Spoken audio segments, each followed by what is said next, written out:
What's going on, everybody? GemMint here. Today we're going to take a look at all of the Sideshow statues I have on pre-order for 2023. Now, I know I said my collection is heading into more of a 1/3 scale, but I still have some areas in the Gempire where we have quarter scale pieces. I got the Stan Lee piece chilling over here with the Marvel Omnibus. I've got a Batman Bane setup going on here. Plus, I do like to do giveaways and even statue auctions over on Whatnot. We already gave away the Batman Who Laughs premium format in January with Mr. X, and we gave away the Taskmaster premium format with Skeff's Comics for February. Make sure to come check us out over on Whatnot while we check out the statue pre-orders for 2023. First up, we have the Wolverine Ronin piece.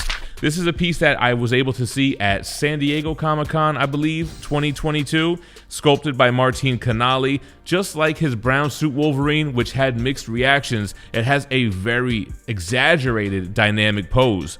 A lot of detail put into this quarter scale piece with the Ronin outfit. It allows for a very unique paint job as well, coming in at $695 with an edition size of 500. Next up, we have another mutant, another X-Men piece, the Psylocke premium format. Also one that we got to see in person, and this is the first one that I remember seeing with a perspective base. As you can see, it has a shot of the moon that's supposed to be in the background, but it's a part of this base. And she looks great. I know there was controversy with the last Psylocke where they did a portrait switch last minute, and then they ended up using the unused portrait for the X-Force variant.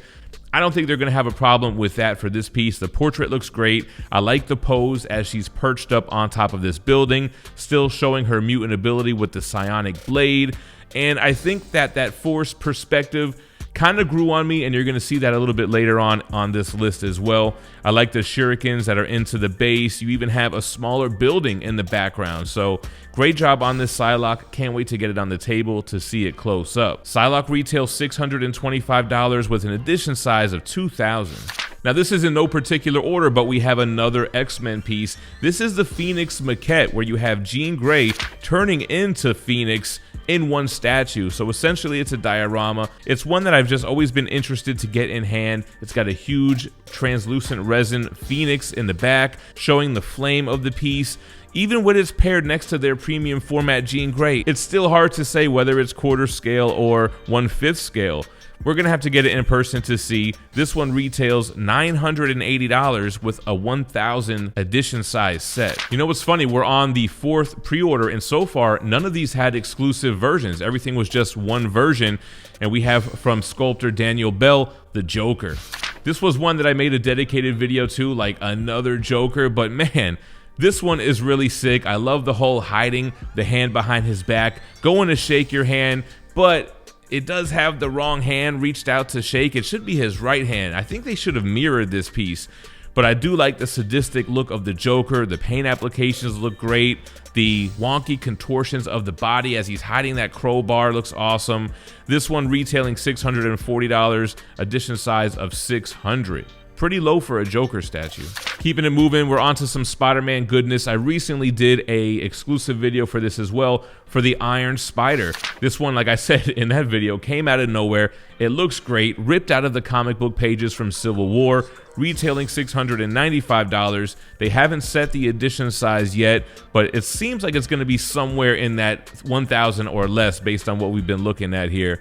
I want to see this one in person. I know they're going to kill the paint job with the Iron Man-like armor. They always use that candy red metallic paint, so can't wait to see it in hand. Speaking of Spider-Man, we have a new Spider-Man premium format, so not up for pre-order yet, but it's one that I'm planning on. A lot of these are either on pre-order or planning to pre-order. Now, this is another one. We saw it in person. I didn't love the perspective base, but then I started to think about it. Like, we've had Rocky destroyed construction bases for literal years. Cool to see something new and different, and I would love to see this one on the table, get to review this Spider-Man in person. Not sure if it has an exclusive yet. I would assume that it will, probably with a little bit of a larger edition size. Like the next statue here, we have the Miles Morales Spider-Man premium format. Now, this is the second one that they did. The first one, I did like it. It was a smaller, younger version of Miles. You had the ultimate version of Venom as a base. This one has another type of building, Force perspective base. The exclusive, Not digging. I think this unmasked portrait looks horrendous. I mean, his head actually looks pretty big and elongated toward the back and flat on the top. That portrait's got to go, and that is the exclusive, which costs $650 with a low edition size of 400. I feel like it's collector's edition or bust here. You have the masked portrait, which looks fine, for $630 with an edition size of 800. He's attached to the base at his leg. His other leg is sticking outward. He's got his traditional sneakers on. This time he's got his jacket and some of the webbing going behind his back.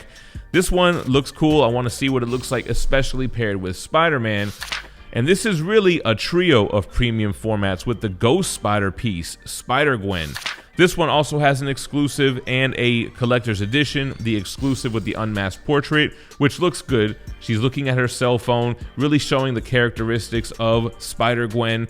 An edition size of 500 for the exclusive with just a $620 retail price. For $20 less, you get the collector's edition, which retails $1,000. I feel like it really embodies the character well. I like to see that costume design in quarter scale and that same perspective city type of base with the street light there and the traffic signal. It looks cool. Can't wait to see it in hand, which brings us back on over to some DC love. So recently announced the Poison Ivy premium format. Now this is, I believe, the third one that Sideshow has done. I've never owned any of the other ones. I've reviewed the first one, which I believe was based off of Art Germ artwork. The second one I never got into. I didn't feel like it really represented the character well. This one looks cool. So they gave her traditional human skin tone. They didn't go with the green skin.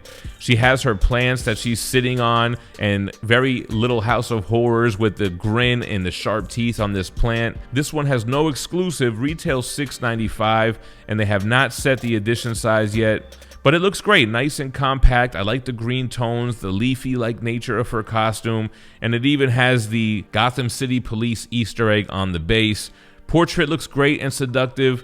Poison Ivy, can't wait to get it in. That Spider-Man booth is currently in open enrollment for their March subscription box. Not only do you get over $100 in retail value, but also variants that are exclusive to this box. In March, there's an 8 Billion Genies issue 8 exclusive cover by Alex Cormack, Virgins limited to 500 copies, as well as a Ninja Funk 3 exclusive by Ivan Tao. 300 regular editions were printed, 100 foil, and 25 metal. Head on over to ThatSpiderManBooth.com and sign up for their subscription box today. And the last one on the list, it's another diorama, another DC figure. It's Batman and Catwoman. So this one has no exclusive, retail $680, an edition size of $1,500, and it looks like it's based off of the Arkham video games. I mean, the Catwoman design definitely, especially with those goggles. It looks like Batman maybe as well. I like how his cape is draped over his shoulders like that. It's a very nice one-off piece. I'm thinking it could replace maybe what I got going on with Batman and Bane. We'll see what happens. But I like the idea. I like the kind of one-off piece that it is. And it's the last one that I have on my list of Sideshow statues up for pre-order.